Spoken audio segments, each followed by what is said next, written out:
Kumusta ka? Ikaw ay walang pinag-iba. Ganyan ka rin, tayo ay huling magkita. Tandang-tanda ko pa, habang ako'y papalayo, tinitignan kita hanggang wala ka na. Kumusta ka? May kislap na ang iyong mata. Halata na, daigdig mo ngayon ay saya.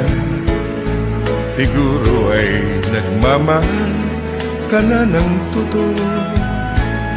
Sabay katulad ko nung tayong dalawa. O kay tagal na ako'y nag-isip at naghintay, makita ka mayakap at muli kang mahal. Ngunit ngayong nangyari na, ako ay nautang. Walang masabi kundi kumusta ka. Sa aking mga kaibigan, naniminsan na hindi nawala sa aking isipan, magmamahal magpakailanman sa aking puso. Sa iyo, kayo, at sa lahat ng tao. Kumusta ka? Ikaw ay walang pinag-iba. Halata na, daigdig mo ngayon ay kay saya. Siguro ay nagmamahal ka na ng totoo. Sabay katulad ko nung tayong dalawa. O kay tagal na ako'y nag-isip at naghintay, makita ka mayakap at muli kang mahal. Ngunit ngayong nangyari na, ako ay nautang. Walang masabi kundi kumusta ka. O kay tagal na ako'y nag-isip at naghintay, makita ka mayakap at muli kang mahal. Ngunit ngayong nangyari na, ako ay nautang. Walang masabi kundi kumusta ka. Kumusta ka? Ikaw ay walang pinag-iba. Walang masabi kundi kumusta ka. Okay, magandang hapon po sa kanilang lahat. Naman po inyong Chairman Fred Hober at bumabalik kami ngayong linggo na naman na ika-14 ng Nobyembre. 41 days na lang po at Christmas na. Napakabilis ng panahon at sana naman po ay payagan tayo ng COVID na makapag-celebrate ng Christmas like what we used to do. Okay, okay, thank you. Salamat. Sana po ay medyo magbakasyon din ang COVID upang tayo din naman ay makapag-celebrate ng ating Christmas holidays. Okay. Okay, so pagdasal po natin yan. Pagdasal po natin na si Mr. COVID ay medyo magbakasyon muna. Okay? At hanggat maaari, huwag na ngang bumalik eh. Okay, good. Okay, at samahan niyo po tayo at marami po tayong mga exciting na balita at mga panauhin. Marami po tayong mga panauhin at fresh faces, bagong mga guest po ito. At para naman ninyo masilayan nyo o makita nyo kung ano po ang kanilang nais na ipahatid sa atin sa Filipino-Australian community dito po sa Melbourne, sa lahat ng dako ng Victoria at even sa interstate at sa Pilipinas. Naririnig po tayo at napapanood po tayo live and replay. Pwede po silang balik-balikan ang ating episode ngayong hapon po na to. medyo nabubulunan po tayo at masyado tayong excited at ang isa po nating kasama rito si Dabarkads Beron Javier ay kasalukuyang nagfi-field work po, siya ay nasa Kyoto at papadalan po tayo ng mga tawag dito, mga clips, mga video clips kung ano po yung nakikita niya, ayan. Hindi po siya makakasama sa atin dito ng live, pero magpapadala po siya ng mga video clips. Yan po ang ating pong kagandahan at ating pong mga tawag natin ay yung mga field ano natin, stringers, tawag niya sa broadcasting, field stringers ay nasa iba't ibang dako ng mundo at welcome na welcome po ho at yung mga gusto pong maging parang bayan patroller ng teleradyo ng radyo patrol, tayo naman po rito ay mga kabarangay, kabarangay patroller ang tatawag po natin diyan. So libre po kayong send ng mga video clips ng anything interesting sa inyo po mga barangay diyan, lalong-lalo na po dito po sa atin sa mga kabarangay natin sa Melbourne and the rest of Victoria. Siyempre priority natin dahil tayo po ay Melbourne-based, at subalit tayo po ay unti-unting mag-e-expand sa ibang dako, ibang capital city ng Australia. Okay, so sabi nga nila, Rome wasn't built in one day. So paunti-unti po tayo at ito pong ating programa ay nailunsad po natin ito, kagaya ng pagkakaalam ng karamihan ay dahil po sa ating pandemic at quarantine ng pandemic at mukhang ito na magiging new normal, at magiging new normal na po ito, at mahirap na pong magpupunta sa mga conventional o mga traditional na mga studio dahil unang-una, pagka more than 5 kilometers ang inyong studio at nagkaroon na naman ng mga quarantine restriction, hindi naman po kayo makakapunta sa studio. Kagaya po ng iba nating mga kasama sa public service broadcasting, na-disrupt po ang kanilang pagbo-broadcast nung kasagsagan ng pandemya at kaya hindi po sila nakapag-broadcast. So, sabalit ito pong tayo pong mga nasa kumbaga sa virtual o cyber broadcasting, parang podcasting po 'yan, ay tuloy-tuloy pa rin po tayo na makakapagbigay balita, nakakapagbigay ng aliw sa ating mga kababayan at mga kabarangay na kasalukuyang nakukulong din sa kanilang mga bahay-bahay, ayan. So, unahin po natin muna ang mga balita dito sa paligid-ligid natin sa Victoria, sa Melbourne, at bago tayo dumako naman sa iba't ibang panig ng Victoria o panig ng Australia. At balik po uli ang ating alay kabarangay at abangan po ninyo at meron po tayong pangalawang clue, at cash po 'to, cash prize po ito ang mapapanalunan ng ating mga kabarangay, inyong mga mahal, mga BFF at mga loved ones sa Pilipinas. Ayan po, doon po natin ibibigay ang premyo sa Pilipinas, okey? Hindi po dito sa Australia. Subalit puwede po kayong humula ng dito sa Australia at kung manalo kayo ay puwede nating ipadala sa inyong napiling ah, kabarangay, siyempre family member, of course, charity begins at home, ayan. Kasi po ang ating cash prizes ay in pesos po, ayun. Okey. Okey. Ayan, so abangan niyo po 'yan maya-maya, pangalawang clue, pangalawang clue 'yan, okey. Balita muna tayo bago natin imbitahin ang ating mga kasama, mga panauhin. Okey, tungkol naman po sa masamang panahon na kasalukuyang umaatake po dito sa atin sa Victoria.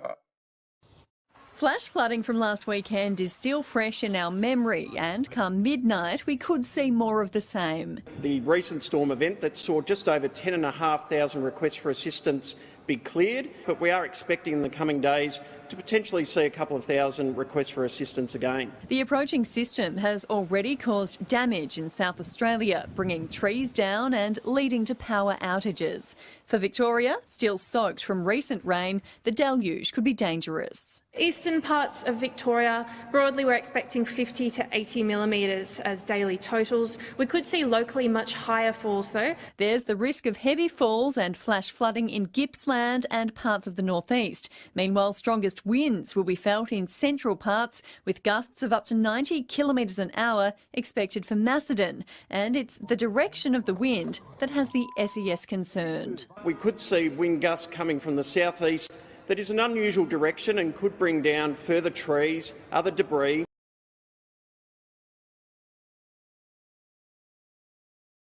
Po tayo. Yan po ang unang balita dito po sa atin sa Victoria. Medyo maganda ang araw po dito. Nakikita natin sa ating window. Subalit pamaya-maya po, every 30 minutes o 1 hour ay bumubugso-bugso ang ulan. Okay, so nakakapagtaka po naman. So balit ganito naman po sa Queensland naman po at talagang sila ay gulpi at binugbog po sila ng tripod na ito. Okay. The deluge smashing November records. 109 millimetres falling at Thangul, the town's highest rainfall in 93 years. This is still rising, everyone. The rainstorm shutting roads further north, dozens stuck for hours on the Capricorn Highway, while others risked their luck. The heaviest downpour near Chinchilla, 156 millimetres in the past 24 hours, and the Blackdown tableland east of Rockhampton, copping 132 millimetres. From the outback to the city, no dry land in sight. So a total of 28 rain gauges saw 100 millimetres or more in the past 24 hours. The SES responding to 105 calls for help. While the rain did fall in Brisbane, we didn't smash any records. For most, it was just a light shower, and for now, that is all we are getting. The clouds are clearing. Okay, yan po ang problema sa Queensland. Mother Nature, binubuhusan sila ng tubig. Sobrang tubig naman po. Minsan-minsan ay nagkakaroon sila ng drought. Subalit ngayon po naman ay sobrang tubig naman po ang binibigay sa kanila. Dito naman po sa Victoria, kahapon po ay medyo na-excite na naman po yung mga protesters. At nag-rally na naman po sila sa harapan ng Parliament, Victorian Parliament House. Alamin po natin kung ano po ang kanilang nirereklamo.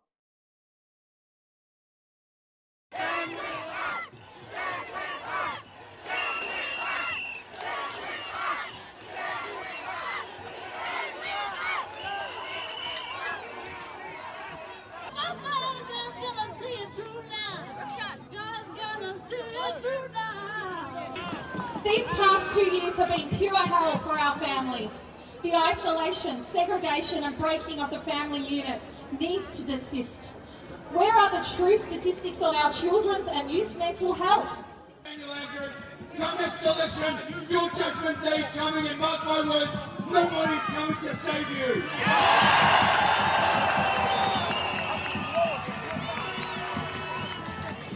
Now I'd like to know.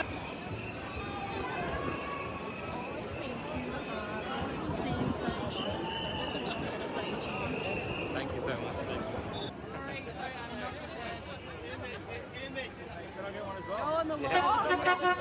Is it? I'm sorry.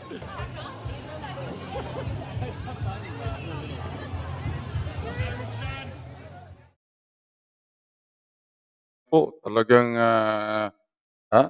nag-aalboroto ang ating ibang mga kababayan dito sa Victoria at hindi lang natin alam kung anong ang kanilang aalsa yung bill, yung kill the bill at alam po natin yan subalit napakahaba po kung ating pag-usapan ngayon. So alamin na lang po natin yan sa ating mga leading mass media outlet Sana ay nalaman po, narinig po nila itong nangyayari kasalukuyan sa Queensland at sa Sydney, na tumataas na naman po at umataas na naman po ang infection rate, especially in Sydney, New South Wales. So naalarma na naman po ang mga taga Sydney at harinawa naman ay 'wag namang maging out of control. Subalit nagkakaroon po ng indication na tumataas. Alamin po natin. They warned it would happen, and now a month after restrictions began to ease, Sydney's COVID case numbers are rising again. After weeks in decline, the city's southern and western suburbs are re-emerging as the key drivers in the daily count. Crammed on the dance floor, nightclubs back in swing. Even the line to get in was jam-packed. No cap on stadiums meant a big crowd at last night's World Cup qualifier.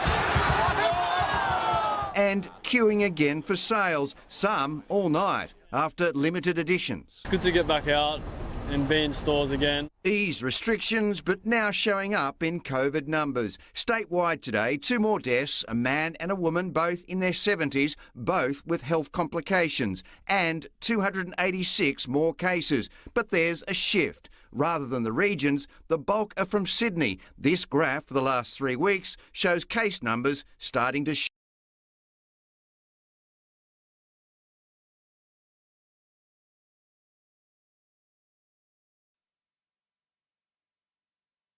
Okay, at pagpamanin niyo na po at medyo kumuha lang po tayo ng maiinom at medyo namamalat po ng konti ang boses natin, ha. Samantala, sa Queensland naman po gano'n din ang sitwasyon at medyo tumataas din po ang infection rate. Ito naman po ang balita mula sa Queensland, Southeast They're Queensland. ripping off the masks on the Gold Coast. But celebrations may be short-lived. Another COVID scare has surfaced. I am concerned. An Uber driver in his 50s from Carrara tested positive. He was infectious for up to 3 days while driving customers. But how he caught the virus is a mystery. He's the second unlinked case in 2 days after a 32-year-old man from Pacific Pines tested positive yesterday. For now, there'll be no lockdown, but there's this warning from the Premier. If we see more Okay, yan po, nagwa-warning si Premier Palacio. At dito naman po sa Sydney, sa Melbourne, ay isa pong tinatawag nating idol o icon ng television and entertainment business ang pumanaw po dito sa Melbourne. Kung natatandaan nyo ay doon po sa mga nandito na sa Melbourne, going back to 20, 25, 30 years ago, kilalang kilala po ninyo itong entertainer na to. Walang iba kundi si Bert Newton at pumanaw na po si Bert Newton at nakikiramay po tayo sa kay Patty at 10 ng kanilang pamilya. Ito po, binigyan po siya ng state funeral dahil isa po siyang haligi ng show business, ng entertainment business po dito sa Melbourne.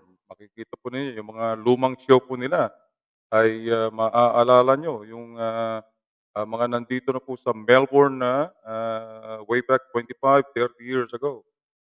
They're Australia's first family of showbiz. Still, Patty Newton says she's overwhelmed by the public support since Bert died. Love you, Patty! I love you!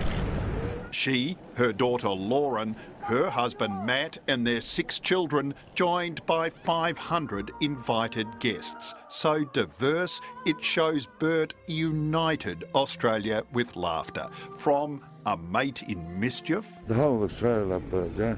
He loved everyone, he was never rude to anyone.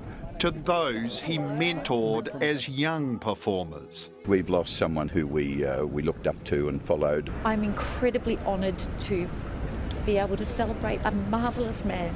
Yeah, and my heart goes out to his family. I don't think there will ever be another Bert. His personality, his quick wit, his warmth, his kindness to everyone. To the Prime Minister. What a wonderful way to spend your life, just making people feel better about themselves, giving them a smile. Of beauty rich and rare. Bert's friend Sylvie Palladino started the service. The Premier said Bert's decency built a trust with Victorians. Like a fireplace on a cold night, families would gather around their TV sets, drawn in by Bert's warmth. May I? Excuse us. Congratulations. He entertained his audience because he respected his audience. He never forgot where he came from, and he lived his values.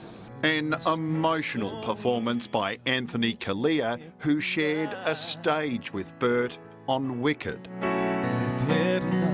Still I say. Eddie Maguire talked of Bert's generosity. He was the king of the logies, but gave most he won away to boost the spirits of those in need. Bert had won some 36 logies over his career, but the family could only find 17. Even Bert's most famous faux pas with Muhammad Ali. I like the boy. Illustrated his decency. But by the way, Ali realised there was nothing.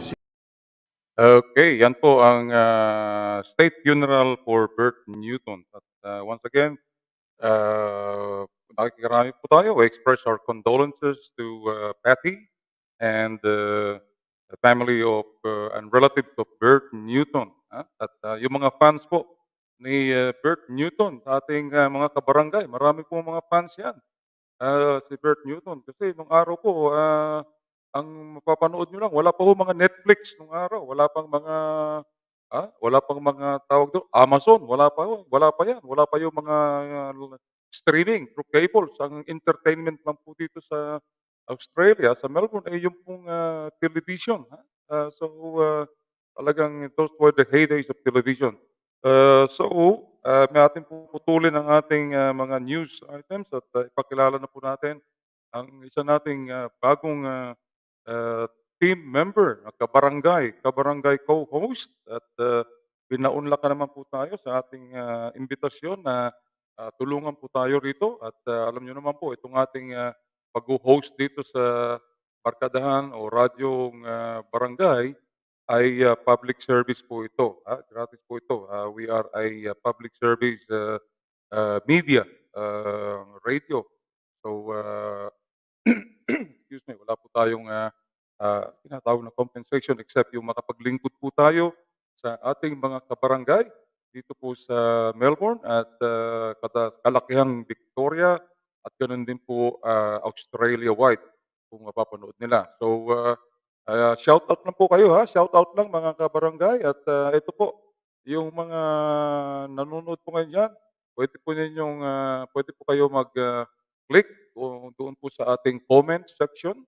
Kung nanonood po kayo, kung naka-live po kayo, pwede po kayo mag-comment diyan at ipapakita po natin kung ano pong inyong pagbati o shout out. Okay, teka ha. Merong nag-private check dito. Sino kaya to? Kuya, you're doing to our live coverage. Okay. Ipapasa ko sa iyo. But anyway, we'll introduce our new team member, none other than, bigyan natin ng masigabong palakpakan. Okay. Ayan. Okay, at napaunlakan tayo. Okay, welcome. Rain DL. Kamusta? Hello po, Chairman. Thank you so much for having me today. Super excited po ako to be part of this community service. Kami dapat ang magpapasalamat dito sa iyo sa Radyo Barangay at you volunteered your time, yung precious time. But anyway, Rain, welcome to the team. Welcome to the Radio Barangay at Radio Online. At we look forward to working with you for a long time. Tama-tama ang pagpasok mo ngayon kasi itong mga kabarangay nating co-host, yung isa naglilima yun sa Osaka, Japan. Wow. Kasi ano siya, Japan-based siya. Pero from time to time, talagang sumasama siya rito sa atin, sumasali rito. So, in fact, nagpadala siya ng video clip upang makita natin kung nasaang parte siya ng Japan at papakita sa atin ang beauty ng Japan. Anyway, Rain, patiin mo muna lahat ng mga listeners natin, saka mga kabarangay natin na nanonood o manunood nitong ating episode na ito. Opo, so magandang hapon po from a really crazy weathered Melbourne. Ako po si Rain para maglingkod sa inyo. Super excited po ako to be part of this kasi I am here to give some time for you guys and to give back to our community. So hopefully in my own little way, mapasaya po namin kayo at mapaglingkuran po namin kayo kasama po syempre ni Chairman Fred and ng the rest of the team syempre at Barangay Teleradyo. Ano ba yung ano mo, right? Nakabukas ba yung siguro pahinaan mo ng konti yung ano mo, yung tawag dito yung volume ng speaker Aking mo mic sa po. PC. Oo. Ay, opo, syempre po. Okay po, Medyo gagawin ko. choppy ng konti. Oo. Sige po. First time po, first time. Sige po. There's Fred, let's- talagang always a first time. At tayo nga, bago natin na paganda itong ating volume, itong ating quality ng broadcast, yung tawag dito, try and try. No? Try and try Trial and until... error. Sabi nga, trial and error. So, Sige po. medyo nakapag-invest na tayo ng konti at may mga counting equipment tayo rito ngayon. So, medyo maganda na ang volume at saka nakakapag music na tayo. Okay. So, anyway, welcome to Barangay Radio Online. FM. Yan ang official name ng radio station natin. Bro FM. Okay? Alam mo ba ibig sabihin ng Bro FM? Ang Bro, BRO, is Barangay Radio Online. Wow. Okay. Yung There FM, you go po. oo, yung FM, hindi yun yung ano hindi yung FM na radio, kundi ano yan. Yung FM is from Melbourne. Wow, grabe. Ang ganda. Nako, Chairman, talagang gustong-gusto ko na to. Excited na talaga ako. Itong show natin, pag Sunday, is called Barkadahang Barangay. Okay? Opo. Barkadahang Barangay. Kasi meron din tayong another show on a Friday night, which is called Buhay-Buhay sa Barangay. Yun naman yung ating lifestyle show naman yun. Yun. Wow. Well, Chairman, I believe na yun po ang magiging slot ko, di ba po? Ang ating Friday lifestyle, di ba po? Di ba po, Chairman? Yun ang ano mo, yun ang magiging forte mo, yung buhay-buhay sa barangay. Okay. Anyway, Rain, just a little bit about you. What do you do? I mean, as in day job. So, thank you po, Chairman Fred. So, basically, ako po ay the current standing sales director for Secretariat Australia and Oceania region. So, I do travel a lot, but I am based in Melbourne, as you know. Tsaka po, well, that takes a lot of my time, of course. But I'm also involved with Mrs. Universe, Miss Earth, and also with our Filipino community to the best that I possibly could. And yeah, so that's what I do. Yes, and I do enjoy it very much. Okay, good. And you've mentioned before na madalas kang pupunta sa Sydney. So you must have a lot of connections and network in Sydney.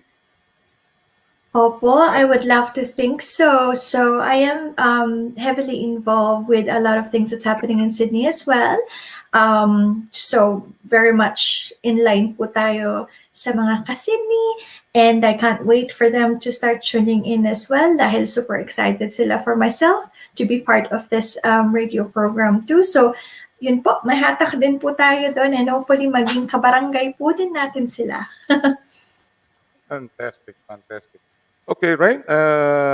Let's get into business. Sabi nga nila, let's get into the business of providing public service information sa ating mga kabarangay dito sa Melbourne. And this afternoon, paunlakan tayo ng dalawa nating kabarangay na these two guests of ours are accomplished, sabi nila, accomplished professional. Okay, and they're a product of one of the best, our best educational and academic institution. Sabi nga nila sa Pilipinas. Okay. Okay, Opo. so malalaman natin, itatanong natin sa kanila mamaya kung ano itong kanilang bagong tatag na organisasyon at itong kanilang project na ating pinopromote. Okay, so Opo. pakita muna natin ang excuse me. Okay, pakita muna natin itong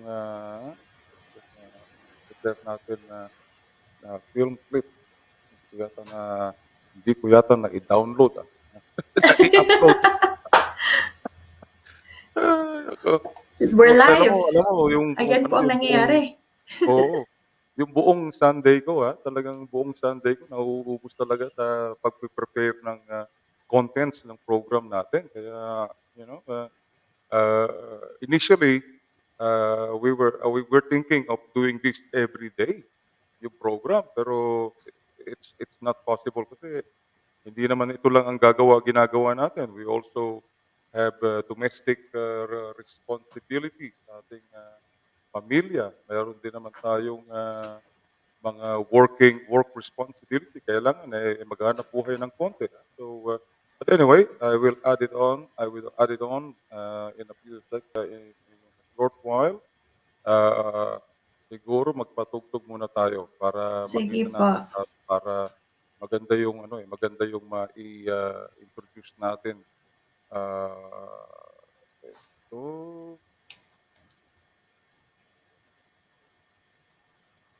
okay. So let's say anyway that itong si Mr. Tawagin muna natin si Mr. Christmas. Mr. Christmas sa Philippines. Kilala mo ba yung Mr. Christmas sa Philippines? Kung sino yun? Ito po ba si Jose Marichan? Sino? Si Jose Marichan po ba? Kuya, narinig niyo po ba? Kapasensya na po kay Chairman. Ang aking... singer na tuwing Christmas mo lang naririnig. Si Jose Marichan po, syempre. Tama po ba ako? Kuya, narinig niyo po ba ako? Naku po, technical difficulties. Kuya, narinig... Yan, okay na po. Jose Marie Chan. Yes, of course. No other. Selling lanterns on the streets. I remember the child in the manger as he sleeps. Wherever there are people giving gifts, exchanging cards, I believe that Christmas is truly in their hearts. Let's light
Balik na po tayo. Yan po ang teaser o tinatawag nating advertisement o flyers ng ISKO and ISKA or otherwise known as the UP Alumni of Victoria. Ang kanila pong event this coming 25th of November ay para po sa mga Pinoy Power Professional. But huwag po natin pangunahan. I-introduce na po natin ang ating dalawang magigiting at magagaling na bisita.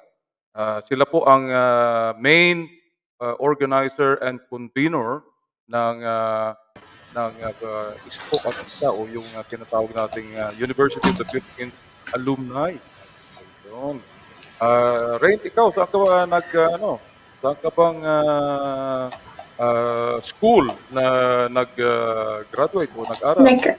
Ako po, so una po from the States, ang unang degree ko po nakuha ko sa States. And then, UCLA tapos po after that, I also continued my studies in Malaysia. Tapos po, nag-Swinburne University rin po ako dito sa Australia. So which one do we pick first? Okay. Kaya po, pagod na po ako mag-aral, Chairman. Tapos na po ako talaga. That's good. That's good. So, America's loss is Australia's gain, ha? Sabi niya. Okay, so iniwanan mo sila doon sa Amerika, tama? Masyadong magulo ang buhay doon. At ang daming nagkakalat ng balita na sinasabi daw ay ang atras. Kung pumasok BBM, matotrouble tayo. Okay. Kaya nga po, speaking of balita, speaking of magulo, patay, Chairman. Matotrouble tayo, biglang pumasok eh. Anyway, Rain, that's good. So, tawagin na natin. Let's invite our two guests for this afternoon. Siyempre, ladies first. Welcome, Janica Cross. Hello! Magandang hapon po. Palakpak. Yan, Chairman. Masibagong palakpakan para kay Janica. Welcome to the show, Janica. Thank you, Ray, and thank you, Chairman Fred. Oops! Hello, Janica. Okay, alam mo, one man band tayo rito. Hindi kagaya sa mga commercial radio station na iba yung producer, iba yung announcer, broadcaster, iba pa yung mga technical man. Ako tatlo role ko rito. Tatlo yung role ko rito kaya nakakatawa. But anyway, Oh, that's welcome good to po. our You're multi-skilled. okay. Okay ba yung audio? Janica, can you hear me okay? Yes. Can you Okay, hear me? great. Check natin. Okay. And again, let's also welcome Jules Vincent Husayan into the main studio. Welcome. Good afternoon. Welcome, Magandang hapon sa Jules. lahat. Maayong hapon sa tanan. That's good. Oo, maayong hapon, maayong hapon. Jules, is from the south, so we can understand each other a little bit. I'm also from the central and southern Philippines. What about you, Janica? I'm What dialects can you understand in the Philippines? Tagalog po, pero I grew up in Pampanga, so my parents, they can speak um, Pangalatok, Ilocano, and Kapampangan, but I didn't get the chance to learn it, so Tagalog lang muna po. Tagalog lang. Yeah, I know, I understand. But anyway, look, what we'll do is we will introduce you muna sa ating mga listeners. Okay, I will give the floor to Rain to introduce. Tell our listeners a little bit about Jules, isn't teka, it, ako pala muna Chairman? mauuna kasi ladies first. Ay, So, syempre po. oo, Syempre si po. Janica muna ang introduce natin. Si Janica. Okay, Sige Janica po. is a public servant dito sa Victoria. Okay, naku, magandang trabaho yan. Public servant for the last 10 years. She is also a non-practicing lawyer. So I assumed she finished law either in the Philippines or dito sa Australia. We'll find that out later. She has worked in the corporate service, reporting, governance, and currently policy advisor at EMV, the Emergency Management Victoria. Buti hindi ka pinatawag ngayon at may emergency ngayon na ongoing. Raining and floods, yes. Excuse me. Okay, over the last 10 years, nakita ni Janica yung mga changes and evolution of government policies, including Aboriginal issues, diversity, inclusion, and multiculturalism in Victoria. She also worked in Middle East, sa Dubai before. So, as a marketer for one electronic company, hindi natin i-mention. Hindi naman sila mag-sponsor sa atin. You never know, Chairman Fred. Anyway, Kaya nga po, Chairman, let's not disregard that, di ba, Janica? Yeah. Chairman Fred, opportunities. After she completed her degree in business economics, UP Diliman, of course, trabaho na siya.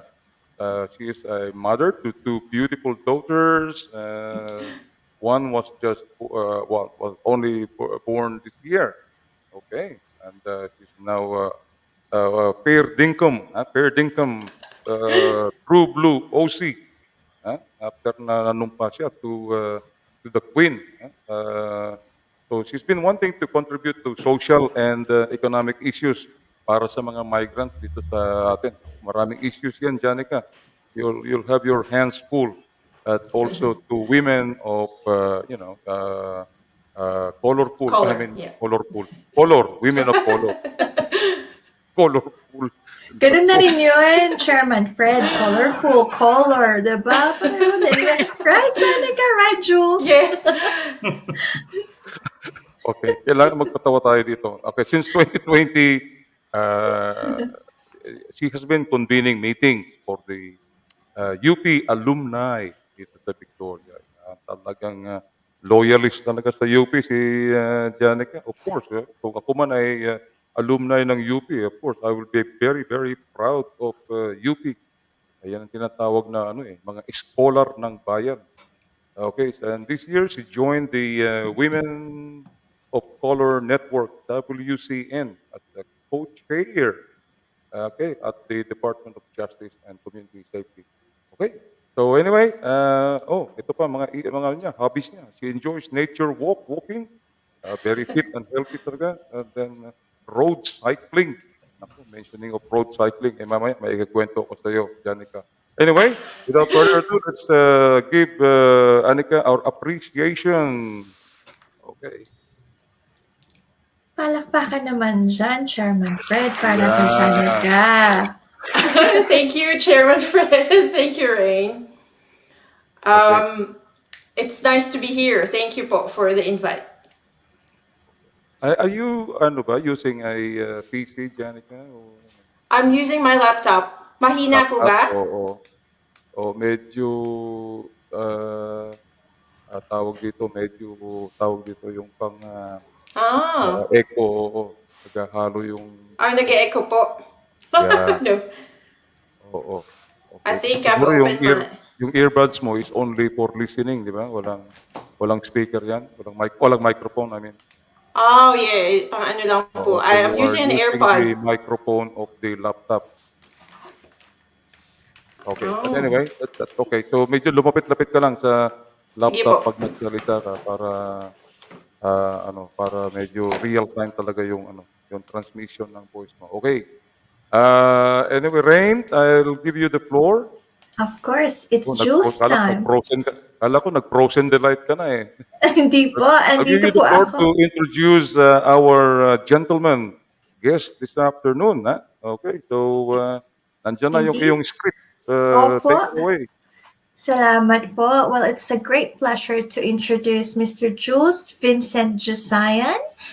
So Jules is a chartered structural engineer recognized as a professional engineer in the APEC region. Wow, Jules, it's such an honor speaking to you here. Now, he's a member of Engineers Australia and is currently a consultant for energy transmission line projects across ANZ and Southeast Asia.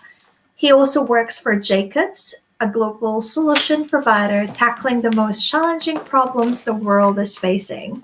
Now, Jules earned his bachelor and master's degree in civil engineering from UP Diliman.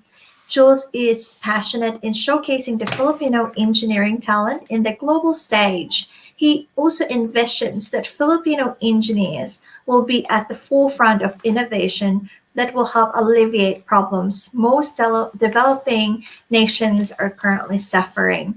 He founded a group of Pinoy Australian engineers with the aim of helping fellow engineers achieve their full potential here in Australia, from navigating the intricate process of visa application up to landing the elusive first engineering role.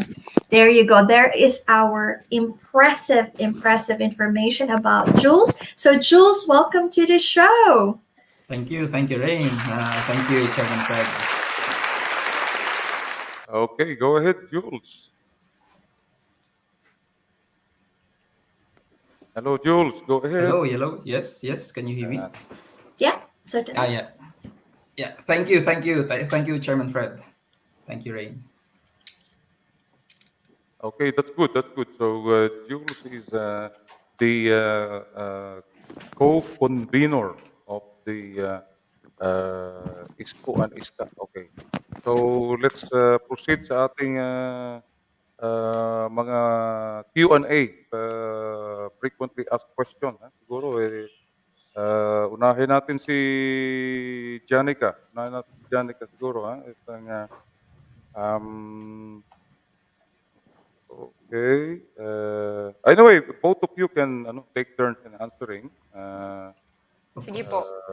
I'm just testing my mic. Can you hear me About clearer ISCO and now? ISCA. Yes, we can hear you, Janica. Okay. Good. Okay, Yeah, you hear? it's fine. It's fine, Janica. Okay.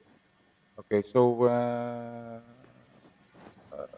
Janica or Jules, ISCO and ISCA, is that actually the official name of the organization or more of a parang alias or nom de guerre? Opo. We call ourselves UP alumni in Victoria, so UPAV. Pero yun nga po, a lot of the Filipinos or people who have grown up or born in the Philippines and know about Isko at Iska being, students or former students of the University of the Philippines, and Ah. we are called Iskolar ng Bayan, as Yeah, that's many what. I Oh, was lawyers. that going makes to make a sense. guess. So, scholar ng bayan, kaya isko, iska. Opo. So that yun po yung origin, and colloquially that's a term that we use because people recognize us straight away. Oh yeah, you're an iska because you studied in the Philippines, or you're a former student there. So and it's got a good para pong a down to earth feeling that you're part of the community or you're part of being Filipino, because they know if you've been um, like a hardworking person, and tsaka po, you did your best when you were in school, and yeah, you passed kind of like the high marks when you're a student. So um, it's got some attached good reputation in terms of saying, oh yeah, I'm a iska, but it's also got some humble experience from previous people who have been called by that term. Okay, of course. Oh, that's so. Yeah. So, what is the official name of the group of the UP alumni? The official name po is we're in the process of registering the name, but we will call ourselves UPAV, so University of the Philippines Alumni in Victoria. Oh, Marami po kasing organization who are alumni all over the world. We've scanned through a lot of organizations around the world. They start with UP alumni, so almost of the alumni associations around the world, makikita nyo po UPA, and then they will attach the state or the town they are in. It could be San Francisco, it could be Nevada. So, UPA and then N or UPASF. So UPA GAA, which is like Greater Los Angeles din. Meron din pong ganon. So, but we will call ourselves UPAV. It's a shorter term, and you can call UPAV or UPAV. So it's like good. easier to remember po. Absolutely. As far as you know, is this the only alumni association in Australia at this time? So there are other association in other capital cities. Opo, meron pong in other states. I know the one in New South Wales. So when we started the group, we scanned through yung mga organizations around the state, and if they're willing to extend their branch to Victoria. So one of the bigger ones and oldest ones is in New South Wales po. So I think it's called UP Alumni of New South Wales. Yeah. So um, but we're not connected to them. We know that they're there. But I'm sure there's a lot of people who move interstate din po. Na they live in Sydney, they live in Victoria. Like you, Rain, you must be like one of the people who are like in between two states. So you can always join either or both. So Marami, um, marami sila doon sa Sydney, sigurado. I'm pretty sure marami sila doon. opo, yeah. Okay, so yeah, briefly, uh, how old is the UP alumni of Victoria group, and how many members have you got now? Oh, yeah. It's a good question. Chairman Fred, the group has just been reformed. So we discovered po. So we had this get together. We called it a meetup back in 2020. Oh, we organized it at the end of 2019, just before the crisis came in. So bandang mga January, like mid-January, we met for the first time in CBD. So, and we found out that there were two waves before us. So the first wave was in the 80s, and they were meeting already. They had like picnics, and it's funny because they were meeting by snail mail. So they were sending each other letters by post, telling each other that you want to get together. Let's meet up here. And and dun po nag-start yung meetups nila. Tapos there's another one in the 90s when we found out this during our like get-togethers and storytelling sessions. So the second one was in the 90s. And then similar thing. They were sending newsletters by mail or they had this flyer in paper and they will post it. And then, they meet at that time. Well, we are different. We are more like we use social media now. So we are the third wave. I think so far as I know, kami po yung third wave, and we are more like encouraging all those people from the 80s and the 90s and later on to come and join us again. So we'd like to, unite everyone who is still in Victoria. Meron pong mga, who went back home or went in other countries, but yung mga nandito po sa Victoria, I think it will be good to get them still back in the group. So we have set today, I think around 224 members in LinkedIn. So we and in Facebook around 200 members po. So the full list, we have to get it. We haven't built the full database of the alumni yet because we're still quite new. So yung una po naming pagtitipon is on 2020 in January. And then after that, the pandemic crisis came in, so we couldn't meet in person. And what we did, we held a lot of sessions online. So that's how we stuck together and held everyone like intact or, keep the group going. Ayun, okay. That's pretty good. So at least you got to start somewhere. At siguro you can also explain. You basically covered yung purpose and the aims of the organization. Shout out mo naman shout out mo yung mga other. Opo. You and Jules are the primary convener of the group, but you can mention the other members para naman I'm sure maririnig nila, nakikinig sila ngayon or makikinig Yeah, sila I think later on. sinend po namin yung link. So if you're listening, put in your comments link so we can see you here. Yeah, Oh, so okay. meron po kaming mga committee members, yung planning Okay, group. sige. So we've got like I think 8 to 9 members who have been active as Para well. makarinig sila So ng live, Okay. So, yeah, hello if you're sila Jean, you gotta be on Karen. they gotta be on Facebook para marinig mo yan. Opo. Okay. Yeah, we've shared the link to them. So if they're free now, they will be able to see us. Okay. Talagang alam mo, minsan ang technology talagang it's hard to sometimes unpredictable yan. Anyway, so I'll pass on the link to you. Okay. I guess next question is do you have any future plans of associating or collaborating yourself with the other Filipino group dito sa Melbourne, sa Victoria? And I'm sure may idea ka na kayo kung sino-sino yung mga nandyan and or you'll just play it by ear as you go along.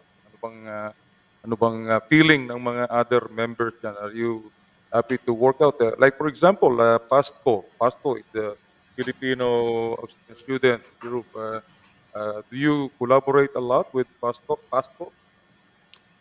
Chairman Fred, the organization since 2020, we just started like grouping together the strategic partners. So we are looking into that. We haven't got a formal agreement or like partnership with them. Pero po, meron pong, I know the current president, I think it's Kim. So we've seen each other, we've met. So yeah, it's a great organization. They've started like, I think more than like 15 years ago. I can't remember, but they're older than us for sure as a group. Yeah, they've been there for a while, I think. And yeah. Nga po. Tsaka po, meron po kaming one of our like senior members in UPAV. She's connected us to some of the members as well ng mga Filipino international students. So and we got the chance to see them, like Dennis, or who's also an alumni. He's the past president ng FASCO. So he's also a UP professor as well before. So yeah, we're looking into having them as a strategic partner, but also meron pong mga organizations like yung Philippine Australia Educational Committee on Education, so PACE. That's headed by Dr. Marian Season. So she's part of our group, and she's been collaborating with us for the upcoming event. So meron na pong mga in the pipeline, strategic partners or organizations that we're working with. Okay, that's great. So yeah, I'm sure that's correct because some of the UP alumni were probably members of PASCO currently or before, and okay. So what do you? Chairman Fred, can I add in? Si Jules po is a member of or like founder din po ng Facebook group of engineers. So I think he's got a lot of pull for a lot of engineers in Victoria. Yeah, that's true. We have a group called Pinoy Australian Engineers, and the last time I checked, I think we have more than 1,000 members. So that's all engineers, and marami ding taga UP sa group na yon. So in the future, we can collaborate and make the two groups work together. I guess it's just. Thanks for clarifying that. And I think, we are, I guess that during the 2020, we already know what happened. So there's a little bit of a sort of step back. Pero now that we're opening up again, I guess this is the time, isn't it? Like there's so much excitement happening for all of us. Tapos from here on, collaboration and like doing more will be a lot easier. I'm hoping, cross fingers for us here in Victoria. Diba, guys? So Definitely. yeah. That's true. Yeah. No, that's so true, right? It's mahirap po kasi it's like you want to get together, but everything's online, and I think a lot of the people whom we caught up the first time, they're fed up with Zoom. Yeah. So it's like it's great to have this technology now because people who can't come in, we can just still get together like what we're doing. Absolutely. But Yeah. yun po yung excitement of having to see someone face to face. Yeah, it's so much better. Iba talaga. And they'll feel so much at home, di ba, Chairman Fred, once they all see each other in person and the connection. And para sa mga Isko and Iska, I'm sure they'll be so excited to be with you guys. Si Manny Stanis now, well done. Hey, Leading Manny, the UPAB. Shout out to Manny. Nice. Good that you're listening, Manny. Thanks. Okay, so that's good. So last question about Isko and Iska. Janica, what do you envision for the organization in maybe 5 years from now? So 5 years is not too long. So anong tingin niyo? What do you want to do, or what do you envision for the group in 5 years time? Yeah, thank you for Chairman Fred for that question. I think we'll take it one step at a time.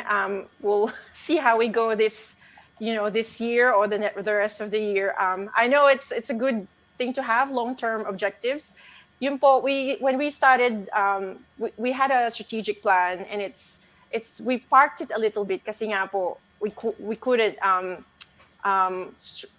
plan it properly with not having any I guess yung mga accurate dates and when we should do things, or we can't plan anything because we don't know when it's gonna lift, the restrictions will lift. So in 5 years time, I hope to see more Isko and Iska join us, and Yes, members. yeah, and a lot of, I think yung mga na-stuck po during the migration period in the last 2 years, they're gonna come and start coming. More and more people will come, maybe choose Victoria to be their next home. So I think yun po, it's good to have that opportunity for them to interact with us when they first come. Yung po ang una naming objective is to unite them who are former students ng UP. When they come to Victoria, they can interact with us or be our go-to, the first group that they can go to us and ask for support, seek some information and advice. Kasi po, a lot of us who started here didn't get that, feeling, we kind of like lost. We were lost when we first migrated. So we were looking for something now. We have things in common, over time you get that. Pero mas okay po yung, there's a smoother transition if you know people already. And a lot of migrants don't know anyone. So they come from scratch, or they come from nowhere and they start from scratch. So it's good to have that organization like Isko and Iskat to welcome those people. Pero we want to open it up for every Filipino. So, I mean, we start as Isko and Iskat, but we also want to, give it to open the doors to anyone who's interested in sharing their experience and looking for that advice that we can provide. To add to that, Chairman Fred. Sorry, Jules. Do you want to add something? Yeah, to add to that, Chairman Fred. So I guess for the next 5 years, we'll probably strengthen our mentorship program within the group. We do have senior members in the group who can mentor, newcomers in Australia, or even people, professionals already in Australia, probably trying to seek new careers or trying to establish themselves. So yeah, that's for, I guess, for the next 5 years. That's a program we'll probably look into, the mentorship program. Correct. Yes. Okay, so that's That's interesting. fantastic. Oh, That's absolutely fantastic. And just like how Janica had actually pointed out, it'll be nice for the UP alumni to be able to come here in Victoria, be able to feel at home straight away because, there's someone that has something in common with them. When I first came here in Australia, I really didn't have any Filipino associates really. So I had to find my way. Thank God I found you guys here now. Palit See? lang ako ng monitor and Sige po, Chairman Fred. Ako pong bahala dito. Kung bahala kay Jules at kay Janica. okay. Yeah. So I think para mapabilis tayo, we'll go on now to your upcoming event, on the 25th, and let's get Jules to answer the questions, so mga question natin tungkol dito. Miss Rain, would you like to ask Jules about the Pinoy Power? Of course, syempre po. So basically, Jules, with this event, will be the second one. Is that correct? Yes. This is the main second one. We do have small events, but yeah. Yeah. Okay. Okay. This is the second one. So the first one being your virtual discussion with Department Congen Anton Manda. Correct. On Yes. on the benefits of dual citizenship just a few weeks back. That was since coming to the attention of the Philos community in Victoria and community media purveyors like us in Barangay Raja Online. Are there any more events or projects in the Isko Iska production line for the rest of the year? So I guess for correct me if I'm wrong, Janica, but for this year, since nasa last quarter na tayo,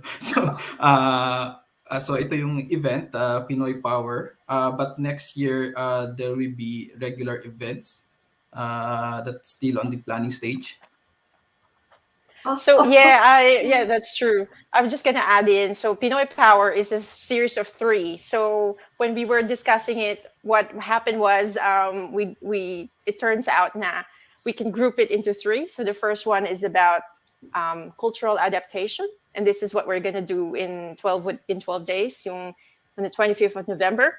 And then the second one will be sometime next year, maybe early next year. It would be about growth and aspirations. And the third part is entrepreneurship. So during the planning committee meeting, we thought about, we can't just focus on one area. It has to be like 3 different stages of settlement or people who come here. Kasi iba-iba po. We want to capture everyone. We want to say, hey, if you want to come, you can either attend this, or this, or you can attend it all because you can catch up with us and see us in person. So those are the 3 as part of Pinoy Power. And then we've got the regular annual Christmas picnic, which we did that last year. So if you're interested to join, we're just going to have a picnic somewhere in Melbourne. We have yet to decide the park that we're going to do it. Last year we were at Albert Park. So that was the first get together after in between lockdowns last year. More Tsaka like po, a parang picnic, yeah. Yeah, Just just casual. informal. You can bring family, you can bring your own Of food or course. share your food. So it will be just fun and, just interaction and, just basically getting in touch with people again. That So that's sounds where most amazing. organizations start, with a get together and then getting to know each other, and then after that, they form. But you have something in common, so that's good. That's good. So and correct me if I'm wrong, Jules. This will be your second like official event or online. The first one being, I think you were involved with a discussion with Deputy Congen Anton Mandap a few weeks ago on dual citizenship. Was that a project of Pino Isko and Iska Yes, yes, initiative? certainly, Sorry. yes. That's the first one. This is the second one, as I mentioned to Rain, and yeah, first part of a series. Oh, that's good.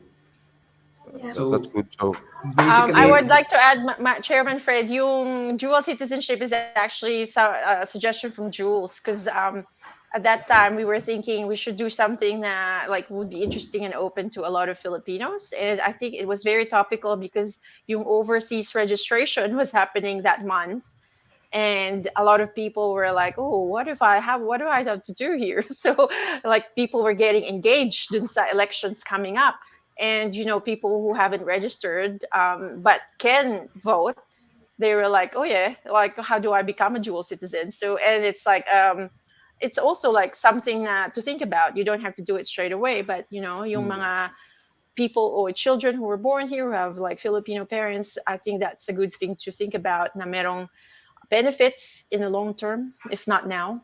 And yeah, Jules hosted it, and I think we had like a really good engagement that night. So yeah, well that's done to right. Jules. Right. Of course. Kasi from time to time,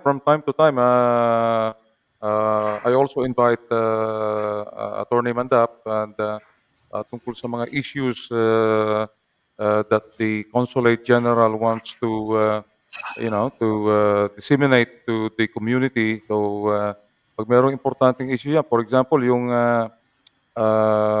registration for voting registration for dual citizens,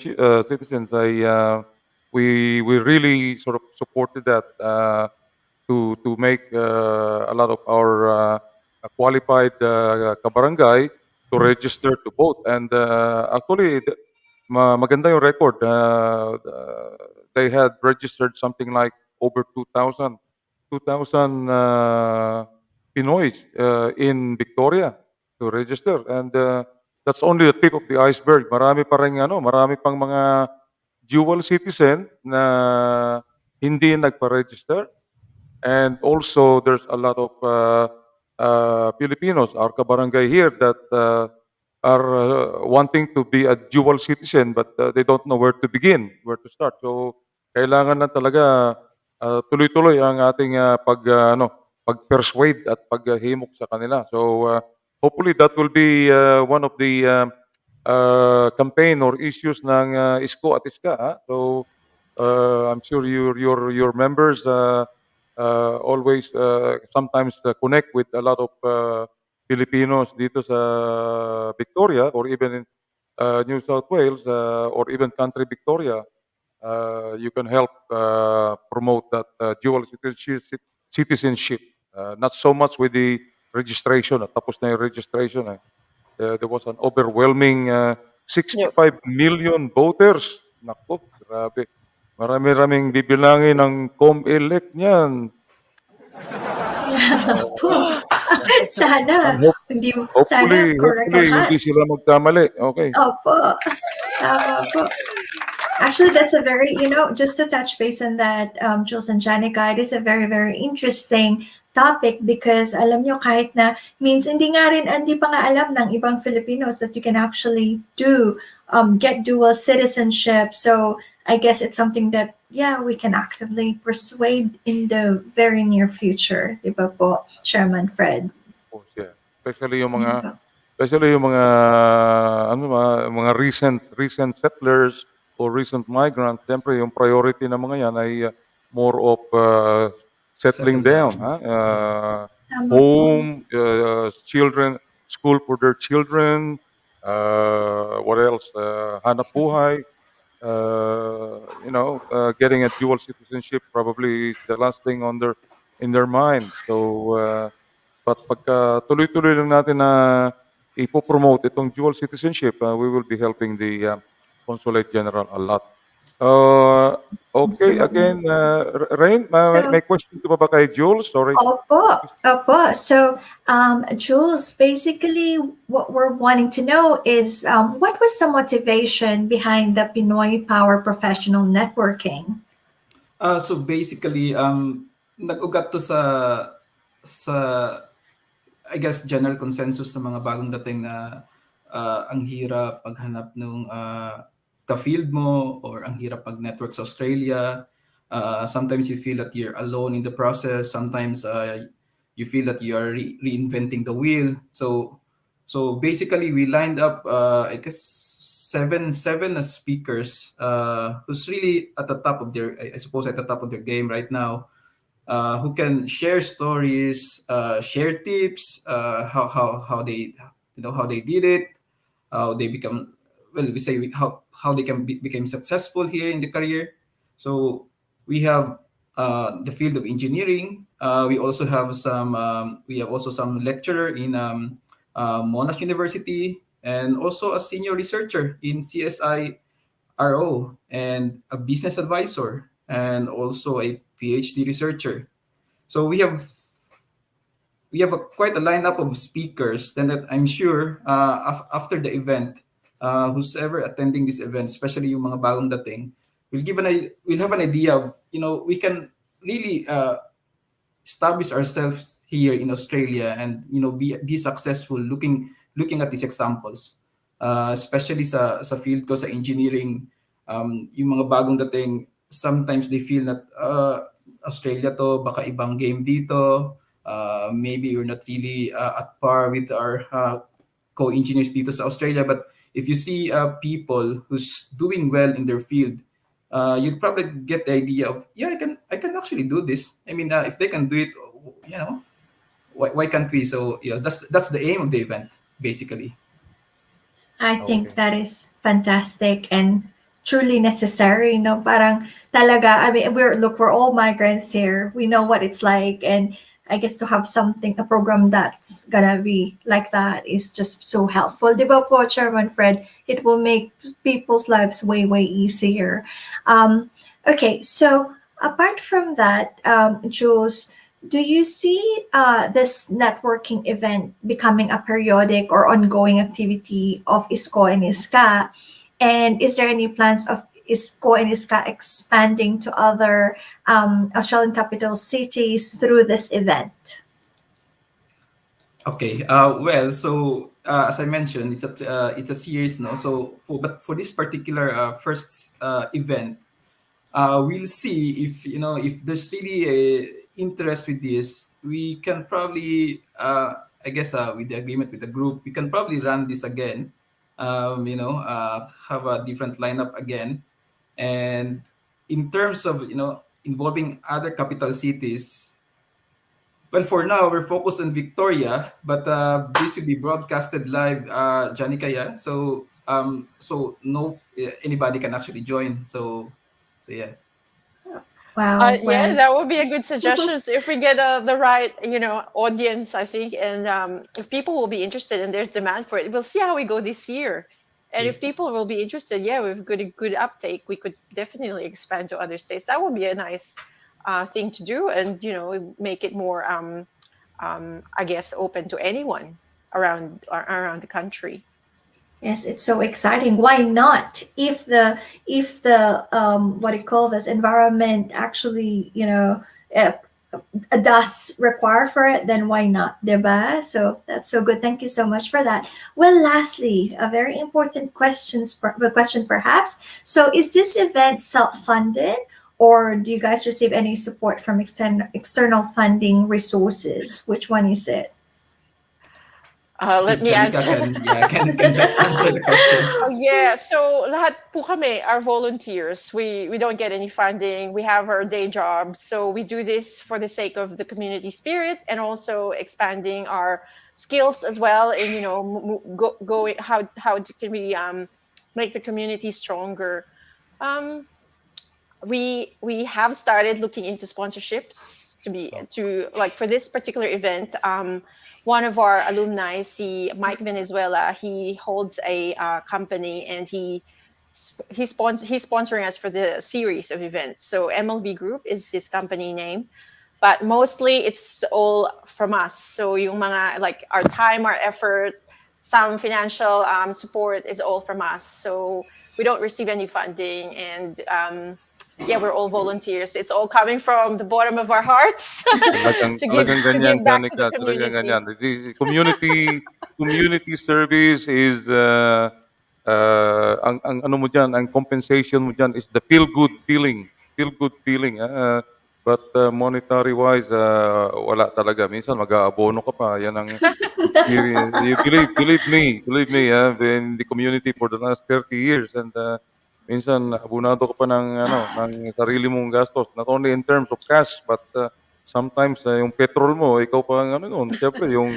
pagpunta mo sa mga events, activities, sarili mong ano, petrol, wear and tear of your car, but you feel good. You feel good of being able to contribute sa ating community. Kami, pag tinanong kami dito sa barangay region ng ano, kung saan nanggagaling ang funding namin, ang sasagot ko kaagad ano, "Pwede po bang sa inyo manggaling?"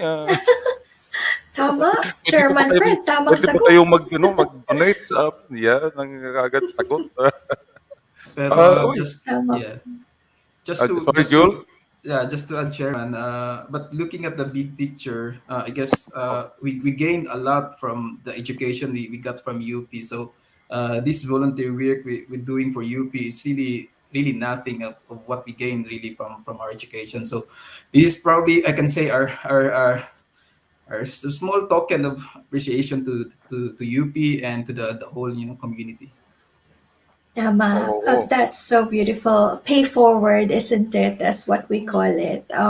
Yeah, I guess we've been lucky enough to be where we are, all of us right now, and to be privileged to be here in Australia. So it's nice to be able to pay back, isn't it? But Yeah, Chairman that's so Fred. true. Oh, yeah, that's right, that's right. Uy, naka-ano na ako, naka-register na ako. Meron na akong spot doon, So how's the registration? I know that limited yung number of guests. Puno na ba o you're Oh still no, we still have spots, Chairman Fred. So I think we've got about 20 people so far. So we're expecting. So the Philippine Consulate has been generous for helping us to support the venue. So we will be holding it in the foyer. If you've been to the Philippine Consulate, as you would know, it's they have a space at the foyer. So we're just going to set up the space there and have allocated seating because we need to be yes, of COVID course. safe. Yeah. So we will put name tags in the seats. So if you are able to register now, and we will arrange all that we have to before the event. Meron pa pong seats. Meron pa, of course. Okay, So, akala ko, Janica. oo, sige, pupunuin natin yan, Tama. Jules. Janica, pupunuin natin yan before Jules and Janica. early Monday. So, we Hahatakin have to natin. tell them ilan ba ang Oo, gusto natin na unang-una nandiyan makapasok. si Rain na magre-register Opo. yan para makapasok Opo, ka naman opo. sa Yeah, you Consulate you General's will be there. office.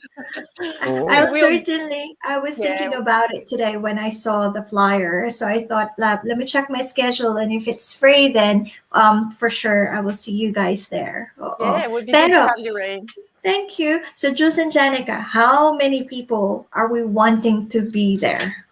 May So limits I know we have a limit because of because it's of still COVID. and also the space. It's not a big hall. It's a good space for to start the networking series. I think a maximum of 50 to make a good event for the night. And it's good also because we have a breakout session. So meron pong groupings, interactions, and you could group if you're in a particular industry, you can interact with your I guess people in the same industry that you're part of. And that would be good to recognize each other's interests as well, so you can cross collaborate between industries too. Okay. So mga kabarangay, Yeah, of course. Chairman Fred, did you hear that? So there's 50, it's available for up to 50 people max. Meron na tayong 20 so far. So mga kabarangay, there's 30 spots left. So let's try and get in, first come, first serve, and hopefully next time we get to double this event. Di ba po, Chairman Fred? That would be amazing. Yes, that'll be good. I'll be there. Siguro, one last question, Jules and Janica. What about the ISCO and ISCA or the UP Alumni Victoria? Is this going to be exclusive for UP alumni, or do you have plans to welcome yung mga associate members or honorary members who are graduates from other school? So that's been my Yeah. $64 question. 64. No, Opo. I think that will be a discussion for the group to decide. Like, how are we going to do it? I think other alumni or associations have that categories. I think it would be good to have those, open it to everyone who's interested to be part of the group. Even if they're not alumni, we will have associate members, honorary members, and will be a better I guess the spirit of the Filipino community will definitely be stronger, not just having Isko and Iska who graduated. So yeah, it's definitely something to decide na once we have the executive committee po. So Chairman Fred, I just want to let you know tomorrow we will have the first general meeting ever. So meron pong we will be holding the first meeting since we started in 2020. That would be to officially recognize the organization, and also we want to register as an incorporated association, which should be a step up from just holding meetings. So if you register as an incorporated association, you have a legal entity, you're a legal entity, and also you've got some roles and obligations to fulfill, pero more so to help us recognize as official association po. Tsaka we can submit as an accredited alumni association at the headquarters. So we want to is, let's say, if we have the chance interact with students back in UP. For example, yung mga aspiring engineers who want to come here, or aspiring nurses, people in the healthcare industry, who wants to come. We can talk to them before they come, and if they can't, once they come, they can still get in touch with us. So, para pong you're bridging the connection for people who want to migrate, and help them, get a better understanding of what they're getting into, rather than just coming here. Oh yeah, see what happens. Yun po. It's like we'll see how we go with this year and next year, and once we have that all set up, I think we'll have a better understanding how many people would be interested in joining as as an associate or as an honorary member. Sinasabi nga nila, WIP, it's a work in process. Okay. Anyway, final word before we let you go. Know you got other important things, being a Sunday. Janica, ladies first. What would you like to say to our listeners, or to those colleagues of yours na nakikinig ngayon? Okay, shout out muna agad. Oh, thank you po, Chairman Fred. Excuse me. So first of all, salamat po for letting us be part of your afternoon program. It's a pleasure to know you, Chairman Fred and Rain. And I'm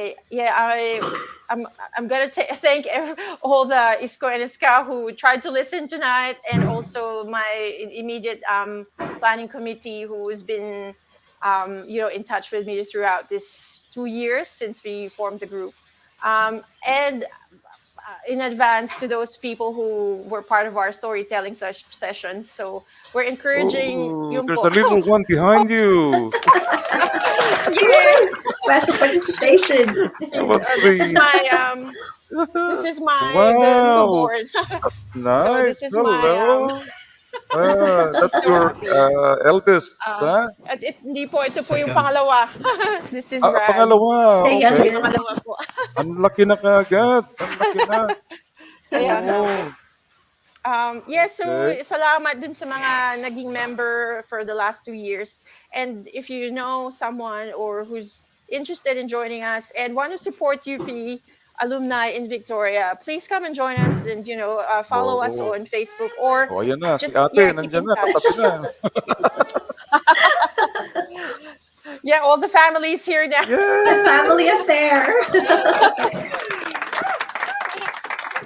Okay, so hello.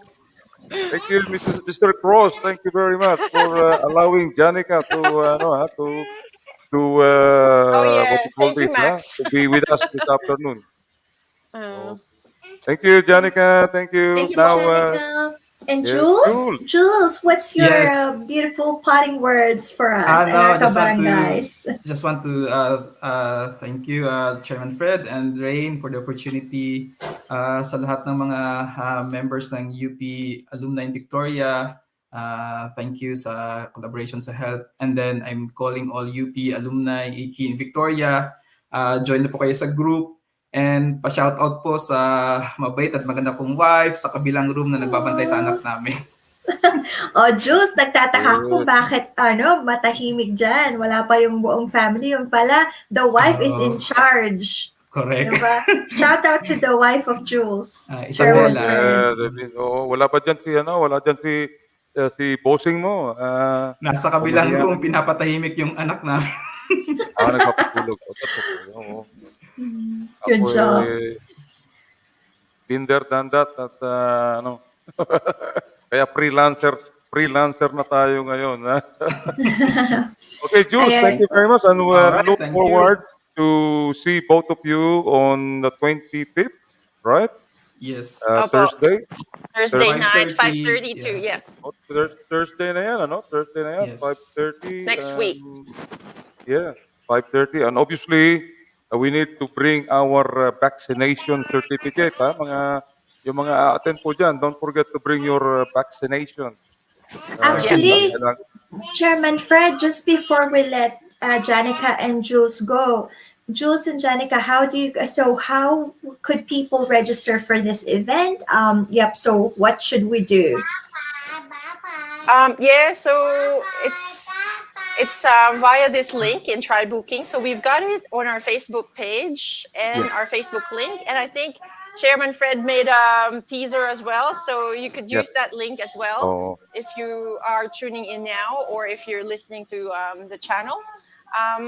So we will keep the ad going until next week. So it's via Try Booking link. Just register using the link. I think you've already shared it, Chairman Fred, in Try Booking. So We'll put a link Okay, I will forward it to you, Rain. I'll forward it to you. Yes. Yung, And so- registration. At, So, we yes, look forward to catch up with the rest of the ISCO and ISCA. Iska. Thank you very much again. Thank you guys. Thank you for Thank coming you. today. Okay. Enjoy the rest of your Thank Sunday. you, Jules. Thank you. Thank Salamat, you. Jules. Thank you. Thank Thank you, you, Janica. Janica. Thank you very much. Thanks, everyone. There you go, Okay, yan, Chairman Fred. Fred. Ayan po sa mga iska. Don't forget to register. Come and join them. Support the rest of the Oo nga. team. Di ba po? Talagang ako. Oo, ayan na. Ano po, ang next Okay, natin, anyway, Chairman. ipasok muna natin yung mga balita tungkol sa eleksyon sa Pilipinas at may mga bisita tayo ngayon, Rain. Tama Tungkol po. sa eleksyon na ito, oo. So medyo ina-adjust ko pa rin yung aking voice, yung aking audio headset. Pero okay naman. At Okay naman po. Oo, yung sa'yo naman, naririnig ko naman, I think baka yung tawag dito, yung internet mo lang dyan. Talaga po, Chairman. Ibali po, we will get this fixed very soon. First time, Chairman. Sige po. Anyway, So okay. let's Thank let's you. go on our our little clip, and then we'll introduce our guest. Diba po, Chairman Fred? Okay, sige. Papakilala muna natin to ating mga balita tungkol sa eleksyon sa Pilipinas. Bago natin pakilala yung mga panauhin natin. Nasaan na ba ito? Ito. Sa mga tungkol sa eleksyon sa Pilipinas. Okay. Unang-una na dyan Inihalal ni Pangulong Rodrigo Duterte si Attorney Ray Bulay bilang bagong Commission on Elections Commissioner. Pupunan ni Bulay ang isa sa 4 na bakanting pwesto sa COMELEC Bank. Ayon kay Presidential Spokesperson Harry Roque na siyang nag-anunsyo sa pagkahalal ni Bulay, tiwala sila na masisiguro ni Bulay ang tapat, maayos, mapagkakatiwalaan at mapayapang eleksyon. Ayon naman kay COMELEC Chairman Sheriff Abbas, napapanahon ang pagkakadagdag ni Bulay sa COMELEC Bank, lalo na ngayong abala ang komisyon sa paghahanda sa 2022 elections. Sasailalim muna si Bulay sa Commission on Appointments bago siya opisyal na makaupo bilang commissioner. Kung mahihirang, magsiservisyo si Bulay hanggang February 2, 2027. Si Bulay ay graduate ng San Beda College at gaya ni Pangulong Rodrigo Duterte ay miyembro ng Lex Taliones Fraternitas. Kasalukuyang Chief Prosecutor ng Maynila at dating Presidential Commission on Good Governance. Pero ayon sa convener ng grupong Kontradaya, hindi malinaw ang track record ni Bulay. Ang pagiging counselor ng Muntinlupa ni Bulay noon ay hindi rin umano nagbibigay kwalifikasyon kay Bulay upang maging parte ng COMELEC. Dagdag pa nito, ang pagkakahalal kay Bulay ay nagpapakita lamang umano sa pattern ng pagpili ng Pangulo, kung saan puro yes man ang inilalagay sa COMELEC.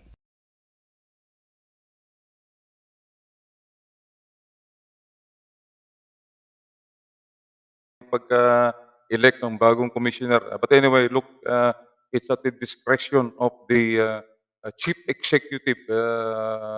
Wala na sila magagawa dyan. Ito naman ngayon, ang medyo sariwang scoop ng pagbisita ni Manny Pacquiao sa palasyo sa Malacanang. Ano kaya kanilang pinag-usapan? Binisita kaninang umaga ni Senador Manny Pacquiao ang universidad kung saan rin siya nag-aaral ng Masters in Management and Public Administration. Ito rin ang unang pagkakataon na makikita niyang face-to-face ang mga kaklase sa logistics operations and supply chain management. Ang importante malaman nila yung plataforma natin, lalong-lalo na para sa ating mga kabataan. Kailangan i-stop natin yung korupsyon na yan. Dahil yan ang cancer ng bansa. Nanindigan din siyang kailangang amyendahan ng batas kaugnay sa substitution ng mga kandidatong aatras sa halalan. Yung substitution na yan medyo naaabuso na, so kailangan siguro natin mag-amendahan yung batas na yan at ilimitahan lamang ang pag-substitute. Git pa niya, hindi niya gagamitin ang substitution rule ng COMELEC at mananatili niyang running mate si Buhay Party List Representative Lito Atienza. Hindi ako trapo mag-isip. Hindi ako trapo na politiko na pabago-bago ng desisyon. Kung yung iba dyan trapo, pabago-bago ng desisyon, niloloko yung taong bayan, ako hindi. Basta pag sinabi ko. Tatakbo ako. Walang atrasan to. Inamin rin niyang hindi pala niya naipaalam sa mga opisyal ng kanilang paksyon sa PDP Laban na makikipagpulong siya kay Pangulong Duterte noong Martes. Biglaan kasi yung in-inform ako by a close friend of mine, malapit sa akin, matagal na. Tapos sinabi na pinatawag ako ng presidente. Siyempre, sino ba naman ako tatanggi sa patawag ng presidente? Tapos nagulat ako pagdating sa Malacanang Nako, patay ka, Pacman. Hindi ka pala nagpaalam sa mga kapartido mo. Ayun, nako. Ano kaya ang kahinat na yan? Baka either na kanila kang pa-withdrawin ng presidentiable or isa sa kanilang partido. Malalaman natin yan sa susunod na kabanata. Okay. Ito naman si Matapos opisyal na maghain ng kandidatura si Davao City Mayor Sara Duterte sa pagka-vice-presidente sa ilalim ng Lakas CMD, sinabi ni Senator Bong Revilla Jr., chairman ng partido, na marami nang gustong umanib sa Lakas para suportahan ang kandidatura ni Duterte. Isinasaayos na rin anya ang adopsyon ng standard-bearer ng magiging running mate ni Duterte na tinawag niyang Dream Tandem. Tumanggi na magbigay ng komento ang magkatandem na sina Senator Ping Lacson at Senate President Tito Soto.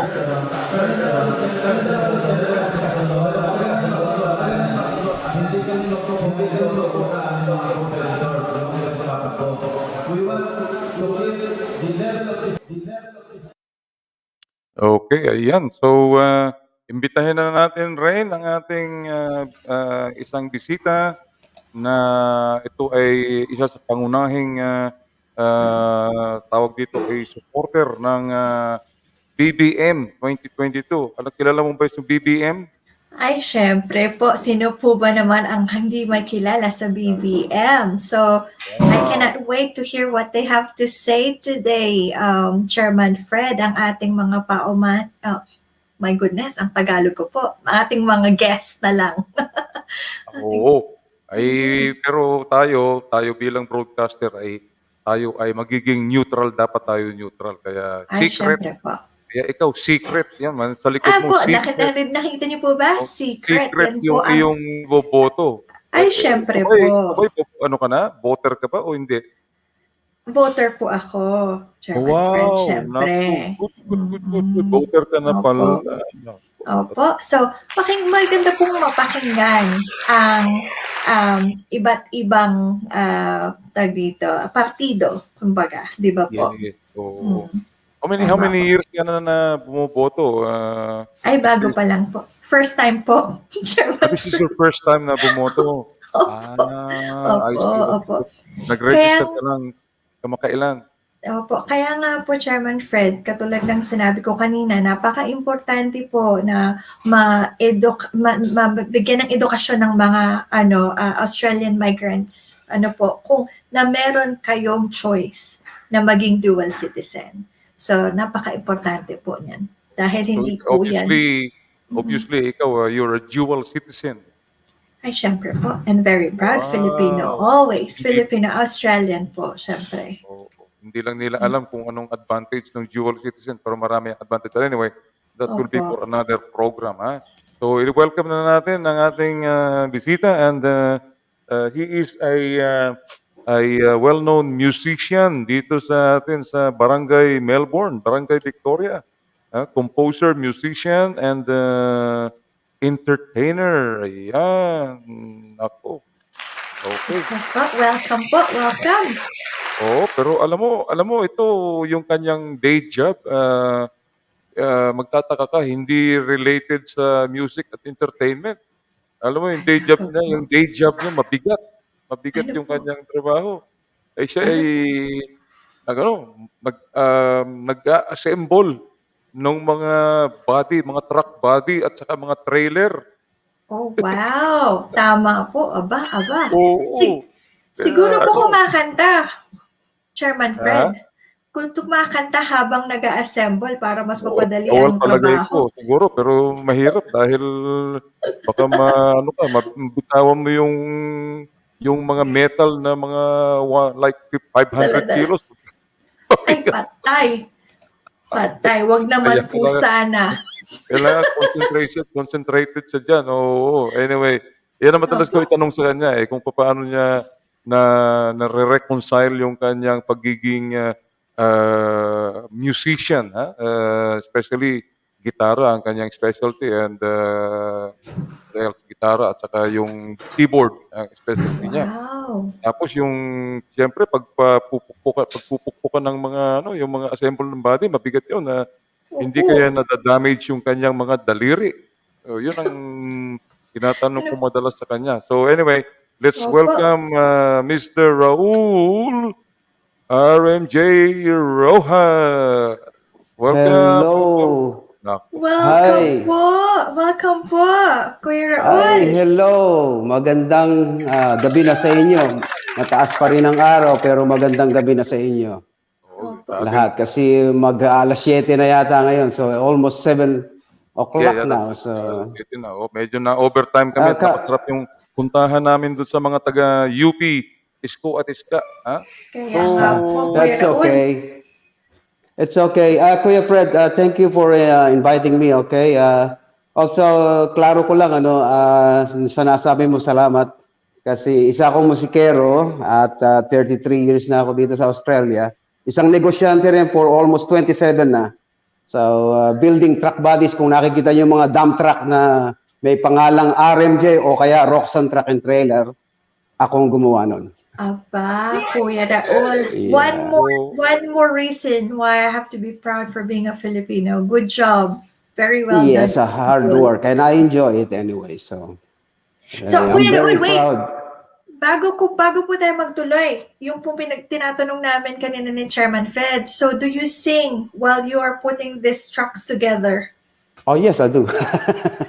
Chairman Fred, sabi ko sa inyo hindi niyo po matatanggal yan sa isang musikero, di ba po? Yeah, yes, kasi sa Pilipinas pa lang musikero na ako. So, dapat pinili ko sanang mag-Japan sana ako as a musikero, pero mas pinili ko ang Australia. At dito ako napunta. Ito siguro yung destination natin talaga. So 1988 nung ako mapunta ng Australia. So, wow. And Kuya Raul, ika-clarify ko lang po, nasa ang state po ba kayo right now? Victoria, nasa Melbourne, Deer Park tayo, Deer Park. Kabilang Ibayo lang siya, Rain. Ay, opo. Chairman, pakanta na tayo kay Kuya Raul next time. Not today. Opo, no, in person. Hindi siya naka-ready ngayon. Iba yung pag-uusapan natin. Opo, in person. Last time, nag-guest na kami dito sa Kuya Fred. So, last time. Rocks Mix Duo. Wow. Yeah, that's right. He's the other half of the Rocks Mix Duo. Rocks Mix Duo. Wow, very cool. Hindi na muna natin ilimita yung the other half kasi kundi mauubusan tayo ng oras at mahaba Yeah, that's right. Yeah. Anyway, nakalagaw na ako ng almost 1 hour na siguro. So I've been listening to you guys. So that's good. Si Kuya Raul. You know what that means, Chairman Fred? Let's move on with our business here. Let's go. Let's go. Ayun, tanong natin kay nangyari dito? Pindot ko. Ayan, okay. Tanong natin kay Kabarangay Raul. At matagal ka na bang ibig sabihin ay supporter of BBM o alam ko, bata ka pa nung panahon ni Apo Marcos noon. So, ako'y bata pa rin noon. Pero wala akong kamuwang-muwang nung panahon na yun. That's right. That's true. Masagot kita, agad. 1988, suportado ko si Cory Aquino. Was there. Buntik na rin ako maging NPA. Okay? So, suportado ko si Cory Aquino at saka kaya ako nung EDSA 1, halos papunta kami sa EDSA, pero hinarang yung aming sasakyan dahil, alam mo na, may mga barikada. So, hinarang kami, hindi kami nakarating sa EDSA. So, I was 18 years old at that time. So, at ako'y suportado ko yung si Cory at sumisigaw ako nung panahon na yon ng ibagsak si Marcos, tanggalin si Marcos, imperialismo, tuta ng kano, at ako'y isa sa mga yan. Ngayon, nung nagdaan ng mga presidente hanggang kay Ninoy, ako'y isa pa rin na nagtiwala. Sa wallet, nawala na ako ng pag-asa. Sabi ko kasi dito sa Australia, may mga kabarkada tayo, mga OC. Kapag napag-uusapan ng Pilipinas, tayo ay third world country, nakakahiya. At siyempre naman, bilang Australiano ko, makikipaglaban ako sa meron tayong mga F-word, lalo na yung mga traki ang kausap natin. So, pinagtatanggol ko yung Pilipinas. Sabi ko, no, Philippines. Pero alam nyo ba, talagang nawawalan ako ng pag-asa that time. Sabi ko, wala na ang pag-asa ang Pilipinas. Pero alam nyo ba, nung dumating si Pangulong Duterte, posible pala. Posible pala na may build. Posible pala na may malinis natin yung Manila Bay at sa marami pang ibang mga proyekto. So alam nyo ba ang corruption dito sa Australia ay meron din. Napakalaki ng corruption. Pero at least yung corruption, kasama yan eh. Parang business yan eh. Ang business kasi ganun din eh. May corruption lahat ng bagay. Pero at least may ipinapakita kang progreso para sa yung mga dapat na gawin. Ang problema sa nagkaraang mga presidente, wala tayong nakitang progreso ng Pilipinas. At nawalan nga ako ng pag-asa tungkol dyan. Kasi sinasabi ng mga Australiano, yung bansa mo ay corrupt, yung bansa mo ay madumi, yung bansa mo ay maraming babaeng pwedeng kuhanin ng mga Australiano. So parang siyempre ako, nasasaktan din ako bilang Pilipino. Yeah, of course. So, di ba? Pero ito pala, nung dumating si Pangulong Duterte, posible pala na kahit may corruption, posible palang magbago. Kaya, teka muna, maputo lang kita, Kabarangay Raul. So, na-impress ka sa administration ni PRRD, ha? Pero bakit ngayon si BBM ang suportado mo? Kasi 5 kasi sila eh. Ang nakita ko kasi kay Bongbong yung kanyang plataforma. Yung una pa lang na nagsasabi siya, yung ganda ng plataforma niya. So sabi ko, this is the one na, kasi nakita ko yung iba, hindi ko naman sasabihin na may mga, kung ako, sa opinion ko lang ha, kung ako tatanungin nyo. Kasi nanonood naman tayo, may social media tayo, nakikita natin kung ano ang bawat isa. So, nung una si Isko, inaano ko yan eh. Sabi ko, wow, ang ganda ng ginagawa ni Isko. I'm telling you, honestly. Sabi ko, ang ganda ng ginagawa ni Isko. But, sabi ko, wait a minute. Maputo lang kita, kagaya ng sinabi natin, itong ating portion ng tungkol sa election sa atin sa Pilipinas, mag-iimbita tayo ng mga supporters ng iba-ibang kandidato. Ngayon, ang ating rule lang natin dito is walang magsasabi ng negative against another candidate. Puro kailangan positive lang ang sasabihin natin tungkol doon sa kandidato na suportado mo. Okay. Yeah. I'm sorry that. But anyway, kasi tinatanong niyo ako kung bakit BBM, and that is the reason why kung bakit ako ay nakasuporta kay BBM. It's just because of that platform na concrete platform na ginawa ni BBM. Kuya Raul, meron po akong tanong sa inyo. So ano po sa tingin nyo ang kakaiba na pinag-usapan natin ngayon, yung platform or whatsoever it is? Gusto ko pong malaman from your point of view, ano po sa tingin nyo yung difference na magagawa ni BBM compared to dun sa iba po? No, you should watch all the video that yung mga video na sa online na sinabi niya. But sasabihin ko na sa iyo din yung mga plataforma na gusto niya ituloy niya yung build and yung pagkakaisa ng bawat isa na hindi na kailangan, ibig sabihin ng katulad nung dapat may pagkakaisa kayong lahat. Ibig presidente at saka vice president, dapat iisa lang sila. May walang yung unify each other. Yun ang napakaganda rin, yung unification ng bawat isa. Yan ang napakaganda ng... Nakikinig ako kay Barangay Raul. Akala ko si Isko Moreno ang pinapakinggan ko eh. Kaposes mo si Isko Moreno eh. Lighten the mood. Anong hindi pa ito ang tanong tungkol kay BBM. Hindi kaya maapektuhan ang kandidatura ni BBM dahil doon sa mga pangyayari na nangyari sa administrasyon ng kanyang ama 30 years ago? Yes, it is actually. Yeah, it is a big ngayon lang But sa amin na ngayon, dapat si Sara kasi sinabi niya hindi na siya tatakbong presidente. Hindi naman niya sinabing tatakbo siya ng president. So, it's okay lang na tumakbo siya ng vice president, di ba? So, kasi dapat meron kang isang salita that you have to keep your word. Ika nga. So, and respect that nung sabihin niyang tatakbo siya ng vice president, and sabi ko, wow, that's a good tandem. Para sa akin, it's a good tandem. Bongbong Marcos and Sara Duterte. Very, very good tandem. So, Well, Kabarangay Raul, alam niyo na po ba ang latest news? yes, Nakita ko I pa lang know. po kanina all of that.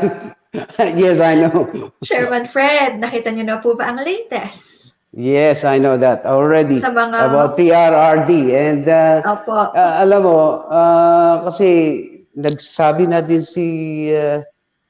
sinabi na narinig ko na din kay PRRD yung kanina, yung tungkol sa kanyang anak, sa kay Sara. But of course, they have to keep their words. Pag bilang leader ka, you have to keep your word, no matter what. So, ang leader, kailangan, you have to stick kung ano yung sinabi lang, especially in public. Not unless it is under the table, okay? Pero if it is in public, you have to keep your word. Of course, that's right. Well, sayang at hindi natin na kumbida yung iba pang mga dapat na kasama natin na sa portion na ito, yung mga ibang mga supporters ni BBM. Sana maganda yung naging talakayan natin. So, mayroon pa namang pagkakataon, mga ilang buwan pa bago mag-eleksyon, May 2022. So, pwede pa nating imbitahin ulit. And quite honestly, may grupo na ba rito sa Melbourne, Kabarangay Raul? May grupo na ba rito na formal organization si BBM? BBM, merong grupo sila dito. Kasi ako din nag-perform din ako nung 6 years ago dahil gumawa pa nga ako ng kanta kay BBM. So, meron na yan grupo. Wow. But ang itong no, sorry. Kay ano pala, kay PRRD pala, sorry. PRRD pala. But yung kay BBM, wala pa. Sorry, wala pa. Oh, so... Wala pa. Pero some group na nakikipag-usap sa akin, and sabi ko, susuportahan ko kayo, especially sa tugtugan. I will give myself free, even my music, para lang suportahan yung susuportahan ko. And I stick to it. Very good. You will support through your music. Yes. So, nag-organize na kami about that anyway. So, sabi ko, sige, nasa likod niyo ko. I-organize nyo yung music wise, ako nang bahala sa music wise. Fantastic. Anyway, panghuling panawagan o panghuling tawag dito ay testimony kung bakit dapat si BBM ang ibotong pagka-presidente. Huwag na muna yung mga vice president, yung pagka-presidente lang. Bakit kailangan si BBM palagay mo ang dapat na sumunod na pangulo ng Pilipinas sa 2022? He's got the experience already. Nandun na siya ng mahabang panahon sa politika, and makikita mo naman yung kanya mga interview sa yung mga plataforma niya. So I think let's go ahead with it, So what's the 6 years to find out the truth as well? Yung a lot of people are saying na yung mga accusation sa kanila, isa na ako doon nag-accusation nag-accuse sa kanila. So let's find out what is the truth. Ilang ang sabi. Okay po. Well, nagloko yung internet mo. Mukhang may nagsabotahe. Chairman Fred naman, ang aga naman ang intriga na yan. Wag muna po, masyado pang maaga, Chairman. Masyado pang maaga yata. Pero salamat Basta po. let's find out the truth. Kaya ako kay BBM. Okay, Yes. of course. Salamat Well, po, Kabarangay. ang pinaka-importante lang talaga dyan, Kabarangay Rain and Kabarangay Raul, yung education ng ating mga botante. So, dapat Yes, malaman nila lahat ng issue, makilala nila ang Yep. mga kandidato, at let the majority of the Filipino people Speak. cast their vote. Ikaw, Kuya Fred, right. mas matanda ka sa akin 60 plus ka na kaya you know what is the history. So, I'm only 54 lang ako. So, Pasensya na po kayo, hindi ako maka-join sa conversation na yan dahil ako po hindi pa pinapanganak nung panahon ng Marcos. Kaya I rely on you both to give me some proper Naririnig ko yung information. martial law na yan, pero kailan pa nangyari ang martial law na yan, Rain?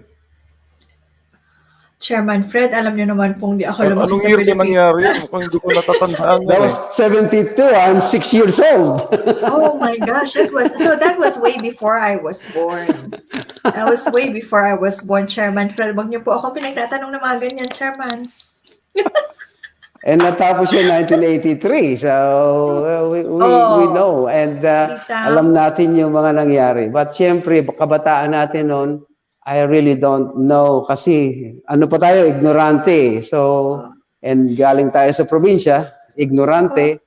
At salamat, napunta tayo dito sa Australia, lumawak yung ating kaisipan. And naging negosyante pa ako and musikero. So, So, Kabarangay Raul, matanong ko lang po, saan po ba kayo sa Pilipinas? Bulacan ako. Sa Bulacan po. Yes, and maraming NPA dyan sa Bulacan. Ay, Sinutumba agad kapag... Babae niyan si Idol Ray Valera, kaya magaling na musikero. Itunutumba agad kapag... So, Chairman Fred, kailan po ba nangyari? So, you said 1983 ang People's Power. So, kailan po, or what month did it happen? Ba? Napaisip tuloy kayo ngayon. Kabarangay Raul, alam niyo po ba, which month in... ignorante na ako. I told you, ako nga, nung 1986, ignorante. So, napasama ako dahil lang sa... makakasama ka lang sa bus at saka may pagkain. So, wow! Ganun pala. Sama ka dahil tumutugtog ako. Dahil tumutugtog ako, sabi nila, sama ka, kakain tayo. Basta sisigaw tayo. May siopaw yata doon sa bus, kaya sumama ka Anyway, Raul, It's true. Maraming salamat, ha? It's true. I don't deny that. It's true. Salamat po. Thank you, Kabarangay Raul, for your truth. Salamat po. Thank you rin. Salamat, Kuya Fred. And thank you sa inyo lahat. Kaya namin ko uli para for more talakayan tungkol kay BBM. Yes. Maraming salamat. Thank you po. Thank you, Kabarangay Raul. Salamat po. Okay. Napasarap talaga yung usapan natin. Napasarap yung usapan natin at marami akong mga balita na hindi na isama. Subalit ito, importante.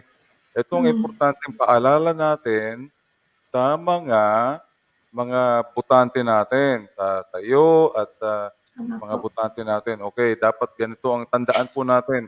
Kanya-kanya po tayong boto. Yung boto mo, boto niya, kanya-kanya po tayong boto. Huwag po tayong mag-away.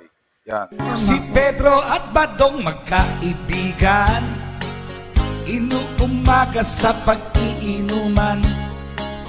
Isang araw nagulat ang taong bayan dahil sila'y di na nagkikibuan. Boto ko to, boto mo yan, ha? Kanya-kanya tayo ng kursunada. Sana ay irespeto ang isa't isa. Huwag sanang masira ang pagsasama. Pati ang relasyon sa pamilya nasisira dahil sa politika. Magkakamag-anak ay nag-aaway na dahil sa boto na magkakaiba. Boto ko to, boto mo yan, ha? Kanya-kanya tayo ng kursunada. Sana ay irespeto ang isa't isa. Huwag sanang masira ang pagsasama. Warat ang pinagsamahan, pati kandila ay nagkasulian. Pagkakaibigan isinakripisyo, dahil lamang sa mga kandidato. Si Pedro at Badong magkaibigan, inuumaga sa pag-iinuman. Isang araw nagulat ang taong bayan, dahil sila'y di na nagkikibuan. Boto ko to, boto mo yan, ha? Kanya-kanya tayo ng kursunada. Sana ay irespeto ang isa't isa, huwag sanang masira ang pagsasama. Warat ang pinagsamahan, pati kandila ay nagkasulian. Pagkakaibigan isinakripisyo, dahil lamang sa mga kandidato. Boto ko to, boto mo yan, ha? Kanya-kanya tayo ng kursunada. Sana ay irespeto ang isa't isa, huwag sanang masira ang pagsasama. Pati ang relasyon sa pamilya nasisira dahil sa politika. Magkakamag-anak ay nag-aaway na, dahil sa boto na magkakaiba.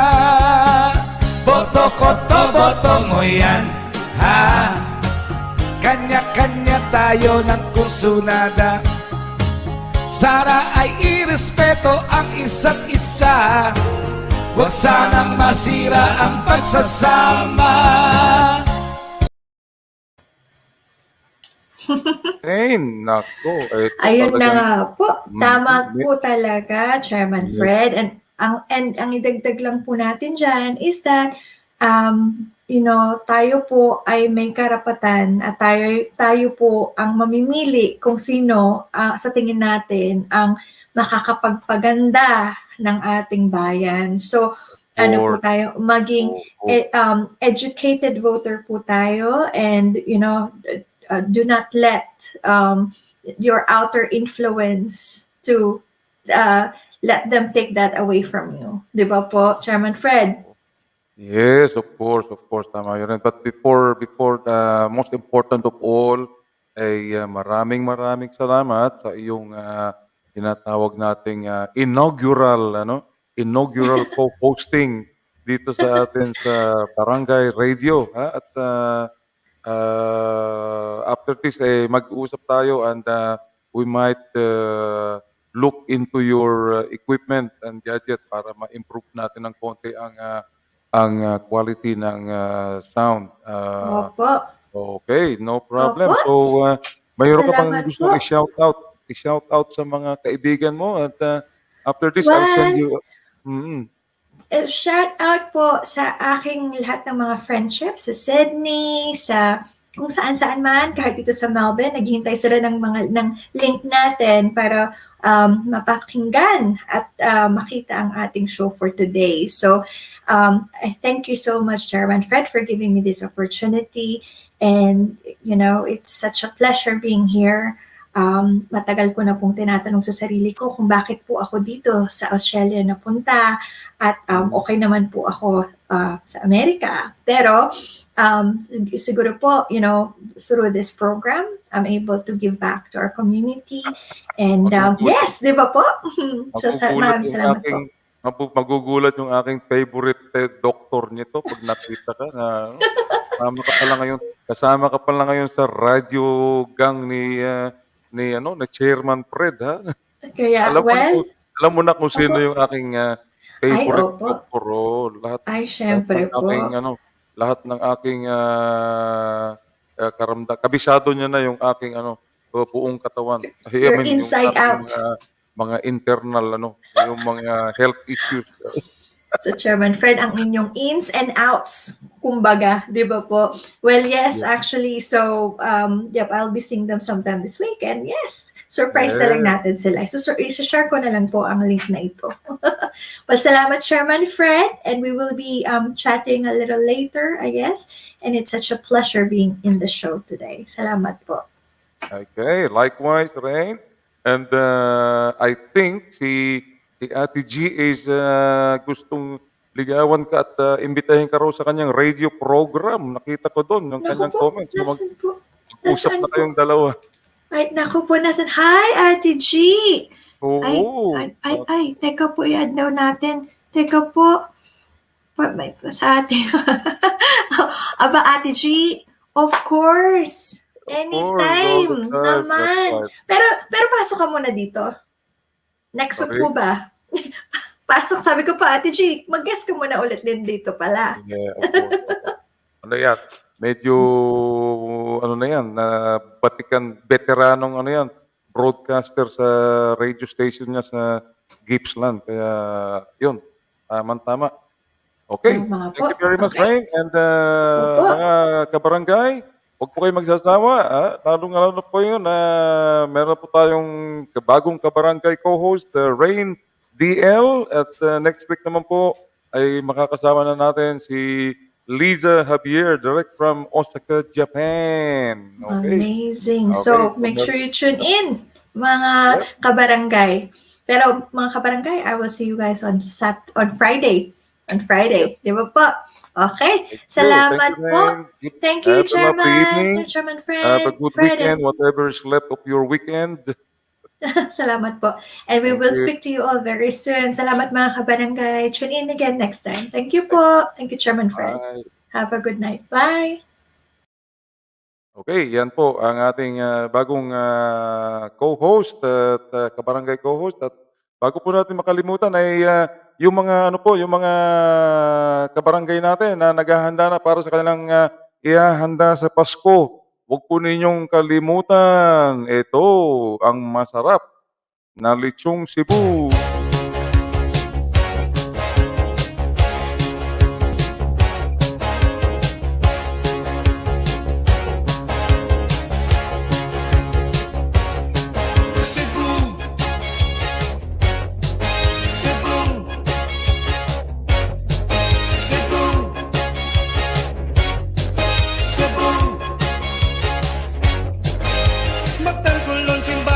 Señor Santo Niño, lugar sa katahumong gugma para kaninyo. Laing-laing turista sa sinulog malingaw, maanyag na Cebuana, higugma ko ikaw. Muskilo sa Liloan, tanggit sa Bantayan, mag-shopping sa Gaisano, mag-beach stock sa Hudson. Cebu, Cebu, I'm really longing to see Cebu, Cebu. Kumubiyak nimo, palanggat ko ang kanindot nimo. Isisigaw ko sa buong mundo. Cebu, Cebu, Cebu, Cebu, Cebu, Cebu, Cebu, Cebu. Muhangyo ka sa piyo kung padung ka sa mango, sa kayong tatanilya kung para sa Santiago, paggawa sa San Carlos, sa Belvic Mananaw, kinasal nukos lato sa Karkarang mga ampaw. Sista sa Lapu-Lapu, Atlas sa Tulero, pagsuri mo sa puwente may barbecue.